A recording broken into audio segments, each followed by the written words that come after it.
ನಕ್ಸಲರು ಶರಣಾಗತಿ ಆದರು ಸರ್, ಅವರ ವೆಪನ್ಗಳು ಏನಾಯಿತು ಅನ್ನೋದು ಪ್ರಶ್ನೆ ಅಲ್ಲ. ಈಗ ಅದನ್ನ ಹುಡುಕಿಸ್ಬೇಕು. ಕಾಡಿನಲ್ಲಿ ಅವರು ಎಲ್ಲಿ ಬಿಸಾಕಿದ್ದಾರೆ ಗೊತ್ತಿಲ್ಲ, ಅದನ್ನು ಹುಡುಕಿಸ್ಬೇಕು. ಅದಕ್ಕೆ ಈಗಾಗಲೇ ಇಲಾಖೆಯವರು ಪ್ರಯತ್ನ ಮಾಡ್ತಿದ್ದಾರೆ. ಪರಿಹಾರ ಕೊಡೋ ವಿಚಾರದಲ್ಲಿ ಮತ್ತೆ ಅವ್ರಿಗೆ ಪುನರ್ವಸತಿ ಕಲ್ಪಿಸೋ ವಿಚಾರದಲ್ಲಿ ಸರ್ಕಾರ ತೋರಿಸಿದಂಥ ಮುತುವರ್ಜಿಯನ್ನ ಶಸ್ತ್ರಾಸ್ತ್ರಗಳನ್ನು ವಶಪಡಿಸ್ಕೊಳ್ಳೋ ವಿಚಾರದಲ್ಲಿ ತೋರಿಲ್ಲ ಅಂತ ಸರ್ ಬಿಜೆಪಿ? ಇಲ್ಲ, ಅವ್ರು ಹೇಳ್ತಾ ಇರ್ತಾರೆ ಅಂದರೆ ನಾವು ಮಾಡೋ ಕೆಲಸ ನಾವು ಮಾಡ್ತೇವೆ. ಈಗ ಶಸ್ತ್ರಾಸ್ತ್ರ ಹುಡುಕಬೇಕು, ಎಲ್ಲಿ ಕಾಡಲ್ಲಿ ಇಟ್ಟಿದ್ದಾರೆ ಅಂತ ಅವ್ರನ್ನ ಕೇಳ್ಕೊಳ್ಬೇಕಾಗತ್ತೆ, ಅವ್ರನ್ನ ಸಹಾಯನೂ ತಗೋಬೇಕಾಗತ್ತೆ. ಅದನ್ನು ಕೇಳಿಕೊಂಡು ಮಾಡ್ತಾರೆ. ಅದಕ್ಕೆಲ್ಲ ಪ್ರೊಸೀಜರ್ಸ್ ಇದೆ, ಅದನ್ನು ಮಾಡ್ತಾರೆ. ಬಿ ಜೆ ಪಿಯವ್ರಿಗೇನು ಗೊತ್ತಿಲ್ಲ, ಅವರು ಕೂಡ ಸರ್ಕಾರ ನಡೆಸಿದ್ರಲ್ಲ, ಅವ್ರಿಗೂ ಗೊತ್ತಿದೆ. ಅಲ್ಲಿ ಅವ್ರಿಗೂ ಪೊಲೀಸ್ ಇಲಾಖೆ ಅವಾಗೇನು ಬೇರೆ ಇಲಾಖೆ ಆಗಿರಲಿಲ್ಲ, ಅವ್ರಿಗೂ ಇದೇ ಪೊಲೀಸ್ ಇಲಾಖೆ ಇದ್ದಿದ್ದಲ್ವ.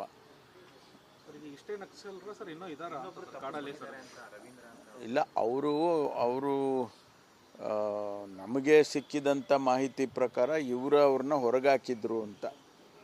ಅದೇನೇನು ಕಾರಣ ಗೊತ್ತಿಲ್ಲ, ಅದನ್ನು ಈಗ ಹುಡುಕಿಸ್ತಾ ಇದ್ದಾರೆ. ಅವರು ಅದೇ ಭಾಗದಲ್ಲಿ ಚಿಕ್ಕಮಗಳೂರು ಆ ಏರಿಯಾದಲ್ಲೇ ಇದ್ದಾರೆ ಅಂತ ಏನೋ ಒಂದು ಮಾಹಿತಿ ಇದೆ, ಹುಡುಕಿಸ್ತಾರೆ.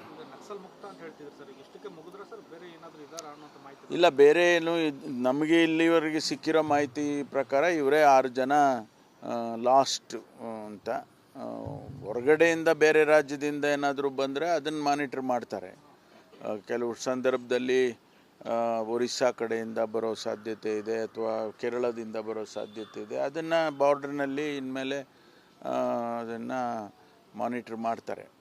ಒಟ್ಟಾರೆ ಆ ನಕ್ಸಲಿಸಮ್ ಅನ್ನೋದೇನಿದೆಯಲ್ಲ, ಅದನ್ನು ಡಿಸ್ಕರೇಜ್ ಮಾಡ್ತಕ್ಕಂಥ ಪ್ರಯತ್ನ ನಾವು ಸರ್ಕಾರದಲ್ಲಿ ಮಾಡ್ತೇವೆ. ಅದನ್ನೇ ಮುಖ್ಯಮಂತ್ರಿಗಳು ಹೇಳಿದ್ದು. ನಿಮ್ಮ ಹೋರಾಟ ಏನಿದ್ರು ಸಮಾಜದ ಮುಖ್ಯವಾಹಿನಿಗೆ ಬಂದು ಕಾನೂನಾತ್ಮಕವಾಗಿ ನಿಮ್ಮ ಹೋರಾಟಗಳನ್ನು ಮಾಡ್ಕೊಳ್ಳಿ, ಶಸ್ತ್ರಾಸ್ತ್ರ ಇಟ್ಕೊಂಡು ಹೋರಾಟ ಮಾಡೋದು ಬೇಡ ಅಂತೇಳಿ ಒಂದು ಅಪೀಲ್ ಮಾಡ್ಕೊಂಡಿದ್ದಾರೆ. ಅದನ್ನು ಬೇರೆ ಇನ್ಯಾರೂ ಕೂಡ ಇಲ್ಲಿ ನಮ್ಮಲ್ಲಿ ಆ ರೀತಿ ನಮಗಿರೋ ಮಾಹಿತಿ ಈಗ ಸದ್ಯದ ಪರಿಸ್ಥಿತಿಯಲ್ಲಿ ಯಾರೂ ಇಲ್ಲ. ಈಗ ನಕ್ಸಲರಿಗೆ ಪ್ಯಾಕೇಜ್ ಕೊಟ್ಟ ಹಾಗೆ ಸರ್, ವಿಕ್ರಮ್ ಗೌಡ ಅವರ ಕುಟುಂಬದವರು ಪರಿಹಾರ ಕೇಳ್ತಾ ಇದ್ದಾರೆ. ಅಲ್ಲ, ಅದನ್ನು ಪರಿಶೀಲನೆ ಮಾಡ್ತಾರೆ. ಯಾಕೆಂದರೆ ಆ ಕೇಸೇ ಬೇರೆ, ಇದೇ ಬೇರೆ. ಸರ್, ಇವತ್ತು ಬಿಜೆಪಿ ಲಂಚ್ ಪಾಲಿಟಿಕ್ಸ್ ಮಾಡ್ತಾ ಇದ್ದಾರೆ ಅನ್ನೋದು ಸರ್. ಅಲ್ಲಿ ಕೂಡ ವಿಜೇಂದ್ರ ಅವರನ್ನ ಕೆಳಗಿಳಿಸುವ ನಿಟ್ಟಿನಲ್ಲಿ ಒಂದಷ್ಟು ತಯಾರಿಗಳು ನಡೀತಾ ಇದ್ದಾವೆ. ಅಲ್ಲ, ನಮ್ಮ ಬಗ್ಗೆ ನೀವು ಭಾಳ ಹೆಚ್ಚು ಪ್ರಚಾರ ಕೊಟ್ಟಿದ್ದೀರಿ, ಅವ್ರಿಗೂ ಪ್ರಚಾರ ಕೊಡಿ ಅಲ್ಲ. ಯಾಕೆಂದರೆ ಬರೀ ನಾವು ಊಟ ಮಾಡೋದು ಮಾತ್ರ ನೀವು ಜನಗಳಿಗೆ ಹೇಳಿದ್ರೆ ಆಗೋದಿಲ್ಲ. ಬೇರೆಯವರು ಊಟ ಮಾಡೋದನ್ನೆಲ್ಲ ಹೇಳಿ. ಯಾರು ಹೇಳಿದ್ರು ಹಂಗಂತ ತಪ್ಪು ಅಂತ? ಯಾರೂ ಹೇಳೇ ಇಲ್ಲಪ್ಪ. ತಪ್ಪಂತ ಯಾರೂ ಹೇಳಲಿಲ್ಲ. ಪೋಸ್ಟ್ಪೋನ್ ನಿಲ್ಲಿಸೋದಕ್ಕೂ ಮುಂದೂಡೋದಕ್ಕೂ ಬೇರೆ ಇದೆ. ಗೊತ್ತಿಲ್ಲ, ಅಜೆಂಡಾ ಏನಂತ ಗೊತ್ತಿಲ್ಲ. ನಾನು ಕೂಡ ಗೆಸ್ ಮಾಡ್ತಾ ಇದ್ದೀನಿ ನಿಮ್ಮ ಹಾಗೇನೆ. ಯಾಕೆಂದರೆ ಇನ್ನೂ ಶಾಸಕಾಂಗ ಪಕ್ಷದಿಂದ ನಮ್ಗೆ ಯಾವುದೇ ಮಾಹಿತಿಗಳು ಬಂದಿಲ್ಲ. ಅನೇಕ ಶಾಸಕರುಗಳಿಗೆ ಅವರು ಕ್ಷೇತ್ರದಲ್ಲಿರ್ತಕ್ಕಂಥ ಕೆಲಸಗಳ ಬಗ್ಗೆ ಚರ್ಚೆ ಮಾಡ್ಬೋದು ಅಂತ ಅಂದ್ಕೊಳ್ತೀನಿ. ಯಾಕೆಂದರೆ ಇಲ್ಲ, ಬಡ್ಜೆಟ್ ಸೆಷನ್ ಬರುತ್ತೆ, ಅವ್ರವ್ರ ಕ್ಷೇತ್ರದಲ್ಲಿ ಕೆಲಸಗಳದ್ದು, ನಮ್ಮ ಕ್ಷೇತ್ರದಲ್ಲಿ ಕೆಲಸ ಆಗಬೇಕು, ಇಂಥ ಕೆಲಸ ಆಗಬೇಕು, ಇದಕ್ಕೆ ಹಣ ಕೊಡಬೇಕು ಅಂತೆಲ್ಲ ಹೇಳ್ತಾ ಇರ್ತಾರೆ. ಅದಕ್ಕೆ ಅವಕಾಶ ಕೊಡಬೇಕಲ್ಲ. ಮುಖ್ಯಮಂತ್ರಿಗಳು ಬಡ್ಜೆಟ್ ಪ್ರಿಪೇರ್ ಮಾಡುವಾಗ ಅದನ್ನೆಲ್ಲ ಪರಿಗಣಿಸೇ ಮಾಡ್ತಾರೆ, ಗಣನೆಗೆ ತಗೊಂಡೇ ಮಾಡ್ತಾರೆ.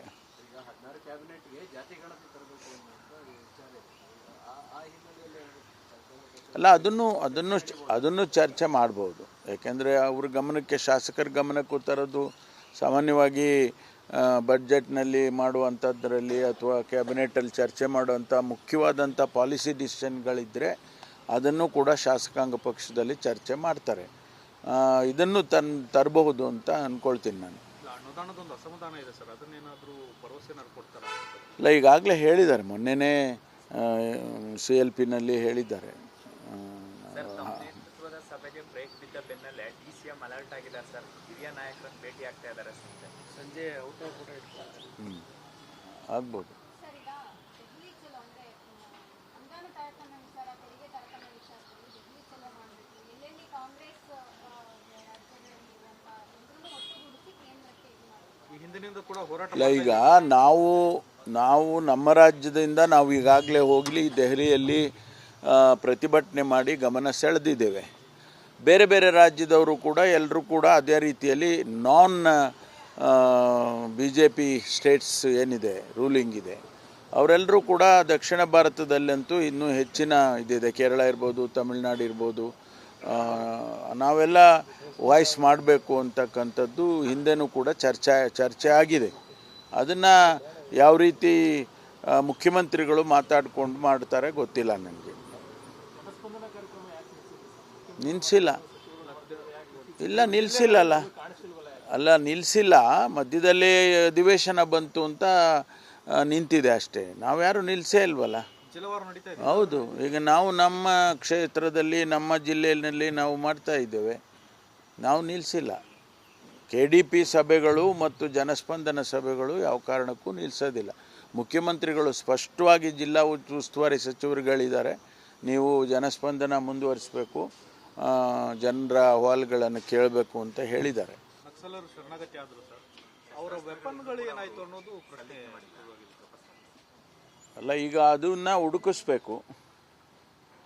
ಕಾಡಿನಲ್ಲಿ ಅವರು ಎಲ್ಲಿ ಬಿಸಾಕಿದ್ದಾರೆ ಗೊತ್ತಿಲ್ಲ, ಅದನ್ನು ಹುಡುಕಿಸ್ಬೇಕು. ಅದಕ್ಕೆ ಈಗಾಗಲೇ ಇಲಾಖೆಯವರು ಪ್ರಯತ್ನ ಮಾಡ್ತಿದ್ದಾರೆ. ಪರಿಹಾರ ಕೊಡೋ ವಿಚಾರದಲ್ಲಿ ಮತ್ತೆ ಅವ್ರಿಗೆ ಪುನರ್ವಸತಿ ಕಲ್ಪಿಸೋ ವಿಚಾರದಲ್ಲಿ ಸರ್ಕಾರ ತೋರಿಸಿದಂಥ ಮುತುವರ್ಜಿಯನ್ನ ಶಸ್ತ್ರಾಸ್ತ್ರಗಳನ್ನ ವಶಪಡಿಸ್ಕೊಳ್ಳೋ ವಿಚಾರದಲ್ಲಿ ತೋರಿಲ್ಲ ಅಂತ ಸರ್ BJP. ಇಲ್ಲ, ಅವ್ರು ಹೇಳ್ತಾ ಇರ್ತಾರೆ ಅಂದರೆ ನಾವು ಮಾಡೋ ಕೆಲಸ ನಾವು ಮಾಡ್ತೇವೆ.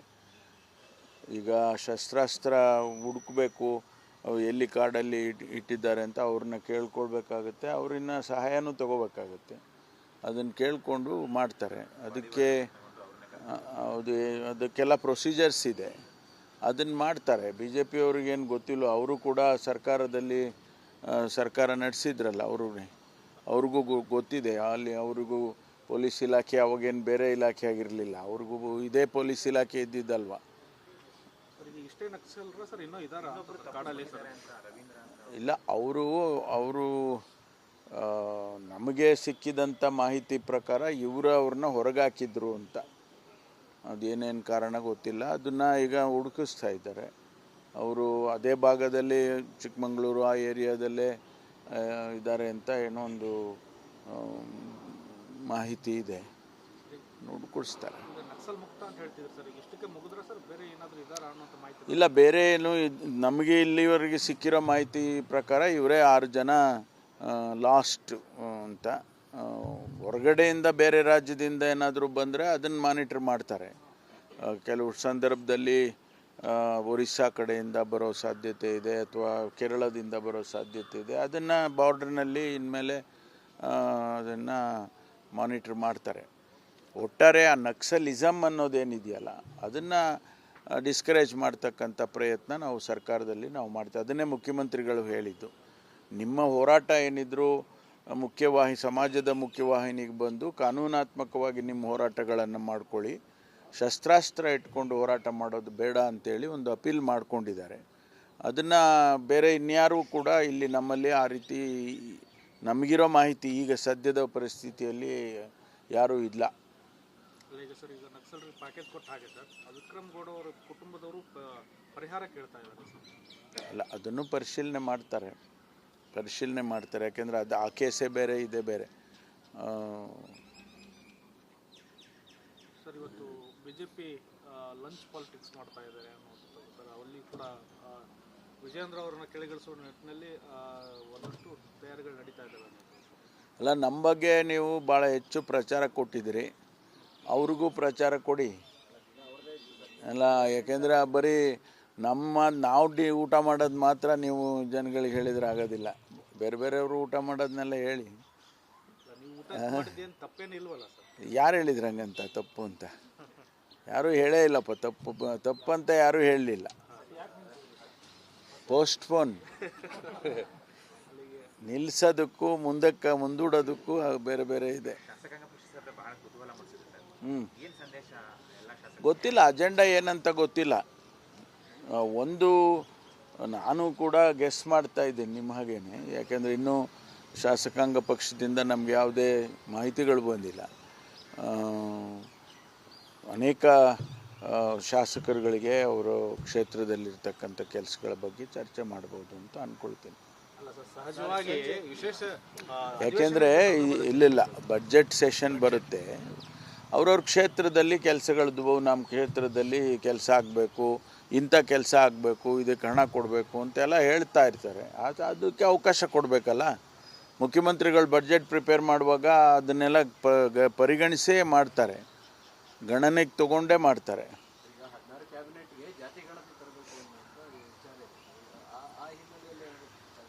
ಅಲ್ಲ, ಅದನ್ನು ಚರ್ಚೆ ಮಾಡ್ಬೋದು. ಯಾಕೆಂದರೆ ಅವ್ರ ಗಮನಕ್ಕೆ, ಶಾಸಕರ ಗಮನಕ್ಕೂ ತರೋದು ಸಾಮಾನ್ಯವಾಗಿ ಬಡ್ಜೆಟ್ನಲ್ಲಿ ಮಾಡುವಂಥದ್ರಲ್ಲಿ ಅಥವಾ ಕ್ಯಾಬಿನೆಟಲ್ಲಿ ಚರ್ಚೆ ಮಾಡುವಂಥ ಮುಖ್ಯವಾದಂಥ ಪಾಲಿಸಿ ಡಿಸಿಷನ್ಗಳಿದ್ದರೆ ಅದನ್ನು ಕೂಡ ಶಾಸಕಾಂಗ ಪಕ್ಷದಲ್ಲಿ ಚರ್ಚೆ ಮಾಡ್ತಾರೆ. ಇದನ್ನು ತರಬಹುದು ಅಂತ ಅಂದ್ಕೊಳ್ತೀನಿ ನಾನು. ಅನುದಾನದೊಂದು ಅಸಮಾಧಾನ ಇದೆ ಸರ್, ಅದನ್ನೇನಾದರೂ ಭರವಸೆನಾದ್ರು ಕೊಡ್ತಾರಾ? ಇಲ್ಲ, ಈಗಾಗಲೇ ಹೇಳಿದ್ದಾರೆ, ಮೊನ್ನೆನೇ CLPನಲ್ಲಿ ಹೇಳಿದ್ದಾರೆ.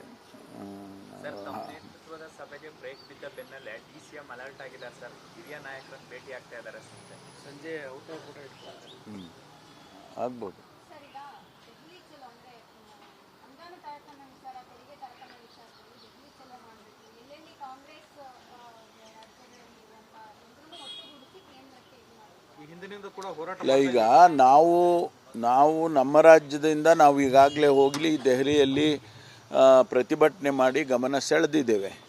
ಬೇರೆ ಬೇರೆ ರಾಜ್ಯದವರು ಕೂಡ ಎಲ್ಲರೂ ಕೂಡ ಅದೇ ರೀತಿಯಲ್ಲಿ ನಾನ್ BJP ಸ್ಟೇಟ್ಸ್ ಏನಿದೆ, ರೂಲಿಂಗ್ ಇದೆ, ಅವರೆಲ್ಲರೂ ಕೂಡ ದಕ್ಷಿಣ ಭಾರತದಲ್ಲಂತೂ ಇನ್ನೂ ಹೆಚ್ಚಿನ ಇದಿದೆ. ಕೇರಳ ಇರ್ಬೋದು, ತಮಿಳ್ನಾಡು ಇರ್ಬೋದು, ನಾವೆಲ್ಲ ವಾಯ್ಸ್ ಮಾಡಬೇಕು ಅಂತಕ್ಕಂಥದ್ದು ಹಿಂದೆನೂ ಕೂಡ ಚರ್ಚೆ ಆಗಿದೆ. ಅದನ್ನು ಯಾವ ರೀತಿ ಮುಖ್ಯಮಂತ್ರಿಗಳು ಮಾತಾಡ್ಕೊಂಡು ಮಾಡ್ತಾರೆ ಗೊತ್ತಿಲ್ಲ ನನಗೆ.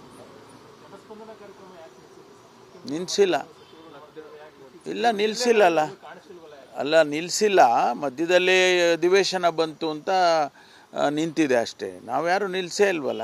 ಜಿಲ್ಲಾವಾರು ನಡೀತಾ ಇದೆ. ಹೌದು, ಈಗ ನಾವು ನಮ್ಮ ಕ್ಷೇತ್ರದಲ್ಲಿ ನಮ್ಮ ಜಿಲ್ಲೆಯಲ್ಲಿ ನಾವು ಮಾಡ್ತಾ ಇದ್ದೇವೆ, ನಾವು ನಿಲ್ಲಿಸಿಲ್ಲ. KDP ಸಭೆಗಳು ಮತ್ತು ಜನಸ್ಪಂದನ ಸಭೆಗಳು ಯಾವ ಕಾರಣಕ್ಕೂ ನಿಲ್ಲಿಸೋದಿಲ್ಲ. ಮುಖ್ಯಮಂತ್ರಿಗಳು ಸ್ಪಷ್ಟವಾಗಿ ಜಿಲ್ಲಾ ಉಸ್ತುವಾರಿ ಸಚಿವರುಗಳಿದ್ದಾರೆ, ನೀವು ಜನಸ್ಪಂದನ ಮುಂದುವರಿಸಬೇಕು, ಜನರ ಅಹವಾಲುಗಳನ್ನು ಕೇಳಬೇಕು ಅಂತ ಹೇಳಿದ್ದಾರೆ.